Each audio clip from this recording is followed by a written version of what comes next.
বাংলাদেশটা হলো লুটেপুটে খাওয়ার দেশ। এখানে যেই দল এই ক্ষমতায় আসুক না কেন, সে 5 বছরের জন্য কন্ট্রাক্ট করে আসে এবং সে 5 বছর পেট ভরে খাবে। পেট ভরে খাবে এবং দেশের জন্য কিছু করবে, জনগণকেও কিছু দিবে, আবার সে নিজে পেট ভরে খাবে। আবার কিছু দল আছে, তারা দেশের জন্য কিছু করবে না, জনগণকে কিছু দিবে না, তারা জাস্ট নিজেরাই খাবে, সব কিছু নিজেরা খাবে। এখন যদি 5 বছর শেষে যদি কোনো নির্বাচনে সরকারি দলে আবার ক্ষমতায় আসে, তাহলে সেই দলটাকে অবৈধ হিসেবে তকমা দিবে, বলবে যে রাতের ভোটের মাধ্যমে সে ক্ষমতায় এসেছে।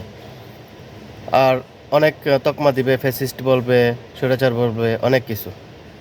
তাহলে আপনি দেশের জন্য যত ভালো কিছু করেন না কেন, আপনাকে ক্ষমতা ছেড়ে দিতে হবে।